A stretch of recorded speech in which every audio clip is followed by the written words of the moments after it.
Welcome to my YouTube channel Info Insights.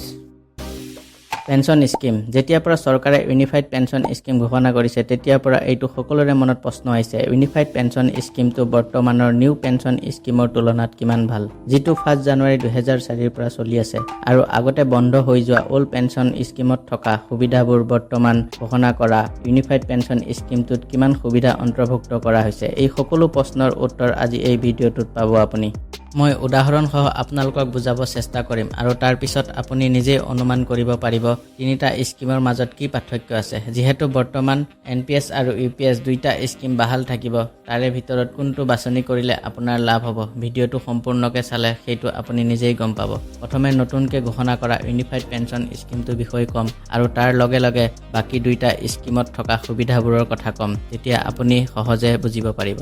Unified pension scheme যেটো আপোনাৰ 24 আগষ্ট 2024 ত ঘোষণা কৰিছে আৰু 1 এপ্ৰিল 2025 ৰ পৰা ইমপ্লিমেন্ট হ'ব আপোনালোকে গমেই পাইছে এনপিএছ আৰু ইউপিএছ দুইটা স্কিমৰ মাজত যিকোনো এটা স্কিম বাছনি কৰিবলৈ আপোনাক ওৱান টাইম চান্স দিয়া হ'ব আৰু সেই বাছনি কৰা স্কিমৰ মতে আপুনি চাকৰিৰ পৰা ৰিটায়াৰ্ড হোৱাৰ পিছত সুবিধাবোৰ পাব এতিয়া চাওঁ আহক কি সুবিধা আছে ইউনিফাইড পেনশন স্কিম এই স্কিমৰ আন্ডাৰত আপুনি ৰিটায়াৰ হ'লে লাষ্ট 12 মান্থৰ এভাৰেজ বেসিক পেৰ 50% পেনশন হিচাপে পাব লগত আপুনি ডেয়াৰনেছ ৰিলিফ পাব ইয়াৰ কাৰণে মিনিমাম কোৱালিফাইং সাৰ্ভিস পিৰিয়ড 25 বছৰ হ'ব লাগিব আৰু যদি আপোনাৰ চাকৰিকাল মিনিমাম 10 বছৰ হয় তেন্তে আপুনি এচিয়ৰ্ড পেনশন হিচাপে 10000 টকা প্লাস ডেয়াৰনেছ ৰিলিফ পাব আৰু যদি আপোনাৰ চাকৰি 10 বছৰতকৈ বেছি বা 25 বছৰতকৈ কম হলে আপোনাৰ প্ৰপৰচনেটলি ক্যালকুলেশন কৰি পেনশন হিচাপে দিয়া যাব লগত আপোনাক ডেয়াৰনেছ ৰিলিফো দিব কিন্তু নিউ পেনশন স্কিমৰ ক্ষেত্ৰত তেনেকুৱা কোনো এচিয়ৰ্ড পেনশন পোৱা সুবিধা নাই আপুনি গোটেই চাকৰিৰ কালত যিমান ধন আপুনি কন্ট্ৰিবিউশন কৰিছিল লগত আপুনি তাত যিমান ইন্টাৰেষ্ট আৰ্ন কৰিছিল তাৰে যদি আপুনি 60% ৰিটায়াৰমেন্টৰ সময়ত ওৱান টাইম উইথড্ৰল হিচাপে ওলাই লয় আৰু তাৰে বাকি থকা 40%ৰ পৰা আপুনি পেনশন পাব আৰু যদি ওল্ড পেনশন স্কিমৰ আন্ডাৰত ৰিটায়াৰ হয় আপুনি লাষ্ট মান্থ স্যালাৰিৰ বেসিক পেৰ 50% পেনশন হিচাপে লগত আপোনাৰ ডিএ যেটো আপোনাৰ বছৰি চৰকাৰে দুবাৰকৈ ঘোষণা কৰে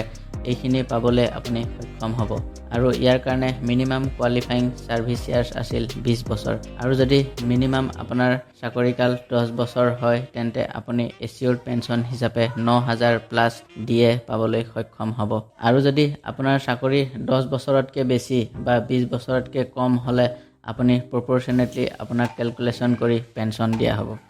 এতিয়া চাওঁ আহক কন্ট্ৰিবিউশন আৰু গভৰ্নমেন্ট শেয়াৰ্স কিমান হয় তাৰ পিছত লামসাম আৰু পেনশন কিমান পাব চাম ওপিএছৰ ক্ষেত্ৰত কোনো ধৰণৰ এমপ্লয় কন্ট্ৰিবিউশন নাছিল আপোনাৰ ৰিটায়াৰমেন্টৰ পিছত পেনশন দিয়া আপুনি ঢুকুৱাৰ পিছত ফ্যামিলি পেনশন দিয়াৰ সকলো দায়িত্ব চৰকাৰে বহন কৰিছিল কিন্তু এনপিএছৰ ক্ষেত্ৰত বেসিক পে প্লাস ডিএৰ 10% এমপ্লয় পৰা কন্ট্ৰিবিউশন হয় আৰু বেসিক পে প্লাস ডিএৰ 14% চৰকাৰে দিয়ে টোটেল আপোনাৰ প্ৰত্যেক মাহত এনপিএছ একাউণ্টত বেসিক পে প্লাস ডিএৰ 24% জমা হয় ইউপিএছৰ ক্ষেত্ৰতো একেই বেসিক পে প্লাস ডিএৰ 10% জমা হ'ব আৰু চৰকাৰৰ কন্ট্ৰিবিউশন বেসিক পে প্লাস ডিএৰ 18.5% হ'ব টোটেল আপোনাৰ বেসিক পে প্লাস ডিএৰ 28.5% ইউপিএছ একাউণ্টত জমা হ'ব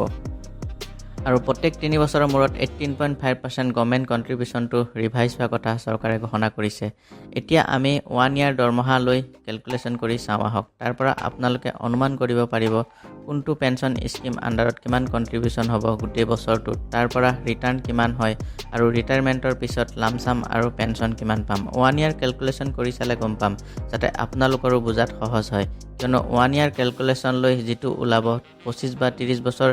সাৰ্ভিস পিৰিয়ড হলো একেই ধৰণে ক্যালকুলেশন হ'ব পাৰ্সেন্টেজ অফ ইন্টাৰেষ্ট চেঞ্জ হ'ব পাৰে সাপোজ ওপিএছৰ ক্ষেত্ৰত জিপিএফত বৰ্তমান 7.1% দি আছে এতিয়া এটো হয়তো 6.5 বা 8% হ'ব পাৰে এনপিএছৰ ক্ষেত্ৰত পেনশন ফাণ্ডত 9.5% চলি আছে এতিয়া এটো হয়তো 10 বা 12% হ'ব পাৰে যিমানে পাৰ্সেন্টেজ নহওক কিয় টোটেল আপোনাৰ যিমান জমা হ'ব জিপিএফ বা এনপিএছ বা ইউপিএছ একাউণ্টৰ ৰিটায়াৰমেন্টৰ পিছত আপোনাক মূলধনৰ পৰা ঘূৰাই দিয়া লামসাম পাৰ্সেন্টেজটো ফিক্সড ধৰক ওপিএছৰ ক্ষেত্ৰত জিপিএফত জমা হোৱা 100% ঘূৰাই দিব লামসাম হিচাপে উইথ ইন্টাৰেষ্ট এনপিএছৰ ক্ষেত্ৰত 60% দিব উইথ ইন্টাৰেষ্ট মূলধনৰ পৰা আৰু ইউপিএছৰ ক্ষেত্ৰতো একেই 60% দিব উইথ ইন্টাৰেষ্ট এতিয়া কেৱল বেচিক পে প্লাছ ডিএ লৈ কেলকুলেশ্যন কৰিম কিয়নো আপোনাৰ OPSৰ ক্ষেত্ৰত GPF হওক NPS বা UPSৰ ক্ষেত্ৰতে হওক আপোনাৰ ডিডাকশ্যন পেনশ্যন ফেমিলি পেনশ্যন আৰু লামচাম এই সকলোবোৰ বেচিক পে প্লাছ ডিএৰ পৰা কেলকুলেশ্যন কৰি দিয়া হয় গ্ৰছ আৰু নেট চেলেৰীৰ পৰা নহয় য'ত নেকি house rent medical allowance other allowance include হৈ থাকে সাপোজ আপোনাৰ বেচিক পে মানে pay in band plus grade pay আৰু ডিএ মিলি আপোনাৰ 1 লাখ টকা হয় মই 1 লাখ টকা এই কাৰণে ধৰি লৈছোঁ যাতে আপোনাৰ বুজাত সহজ হয় আইডিয়া কৰিব পাৰে যাতে NPS আৰু UPSৰ মাজত কি ডিফাৰেন্স জমা কিমান হ'ব আৰু কিমান ঘূৰাই পাব পেনশ্যন আৰু লামচাম হিচাপে তেতিয়া আপোনালোকে প্ৰয়োজন অনুসৰি কোনটো স্কিম বাছনি কৰিলে লাভ হ'ব সেইটো সহজে গম পাব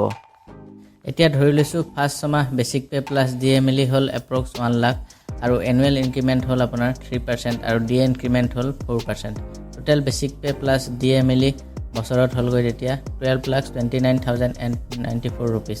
এতিয়া আপোনাৰ OPSৰ ক্ষেত্ৰত GPFত মিনিমাম ডিডাকশ্যন হ'ব 6% অফ বেচিক পে আৰু বৰ্তমান এইটো 6.25 কৰিছে আৰু মেক্সিমাম আপুনি 5 লাখলৈকে এনুৱেল কন্ট্ৰিবিউচন কৰিব পাৰিব GPFৰ আণ্ডাৰত ইয়াত 6% ধৰিছোঁ ইয়াৰলি জমা হ'বগৈ তেতিয়া 48,744 rupees এতিয়া কম্পাউণ্ড ইণ্টাৰেষ্টত GPFত চলি আছে 7.1% টোটেল কন্ট্ৰিবিউচন আছিল 48,744 rupees ইণ্টাৰেষ্ট হ'ব আপোনাৰ 3461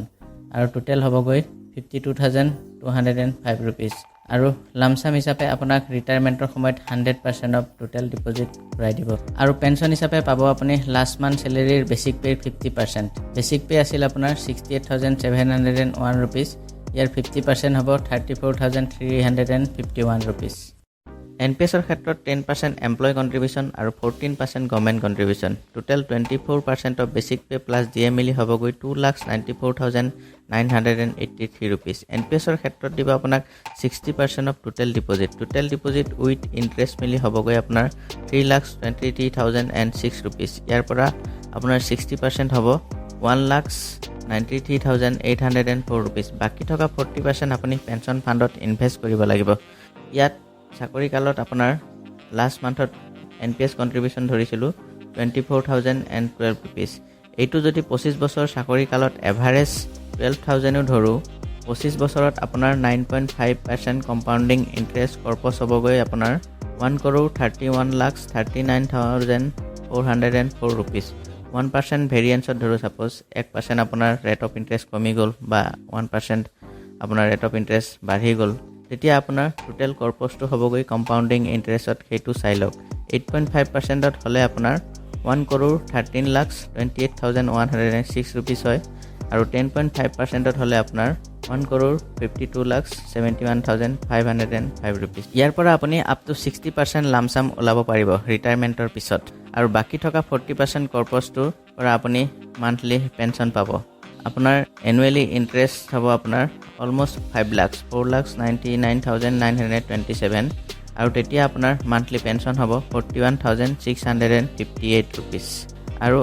আৰু UPSৰ এমপ্লয় কন্ট্ৰিবিউচন 10% আৰু government contribution 18.5% total 28.5% of basic pay plus DA হ'বগৈ 3,50,292 rupees UPSৰ ক্ষেত্ৰত গভৰ্ণমেণ্ট কন্ট্ৰিবিউচনৰ 18.5%ৰ পৰা আপোনাক 10% শ্বেয়াৰহে উইথড্ৰল কৰিব দিব বাকী 8.5% কন্ট্ৰিবিউচন UPS একাউণ্টত থাকিব গতিকে 20% of basic pay plus DA হ'বগৈ 2,45,891 rupees ইণ্টাৰেষ্ট যদি 9.5% ধৰোঁ হ'ব আপোনাৰ 23,353 rupees টোটেল হ'বগৈ 2,69,272 rupees ইয়াৰ 60% লামচাম 1,61,503 rupees আপোনালোকে ফিগাৰবোৰৰ ডিফাৰেন্স লক্ষ্য কৰি যাব তেতিয়া আপোনালোকে NPS আৰু UPSৰ মাজত কি ডিফাৰেন্স সেইটো গম পাব NPS আৰু UPS দুইটাৰ ক্ষেত্ৰত আপোনাক 60% লামচাম ৰিটায়াৰমেণ্টৰ পিছত দিব কিন্তু NPSৰ আণ্ডাৰত 24% টোটেল কন্ট্ৰিবিউচনৰ পৰা 60% লামচাম দিব উইথ ইণ্টাৰেষ্ট আৰু UPSৰ ক্ষেত্ৰত 20% অফ টোটেল কন্ট্ৰিবিউচনৰ পৰা 60% লামচাম উইথ ইণ্টাৰেষ্ট দিব সেইকাৰণে এমাউণ্টৰ ডিফাৰেন্সটো দেখা পাইছে এমাউণ্টবোৰ ভালকৈ লক্ষ্য কৰি যাব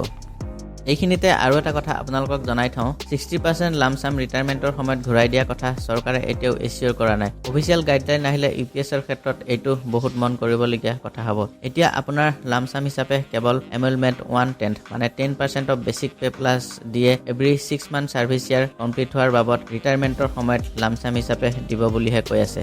মানে আপুনি যদি 30 বছৰ চাকৰি কৰে 6 মাহৰ দৰমহা কেৱল ৰিটায়াৰমেণ্টৰ সময়ত লামচাম হিচাপে দিব। এতিয়া চাওক আপোনাৰ বেচিক পে প্লাছ দিয়ে যদি এপ্ৰক্স 1 লাখ হয় 10% আপোনাৰ হ'ব 10,000 মানে এক বছৰত আপোনাৰ 20,000 হ'ব। যদি 30 বছৰ চাকৰি কৰে টোটেল আপোনালোকৰ 6 লাখ হ'ব যিটো আপোনাৰ 6 মান্থ চেলেৰি হ'ল। এইখিনিয়ে আপুনি ৰিটায়াৰমেণ্টৰ সময়ত লামচাম হিচাপে দিব।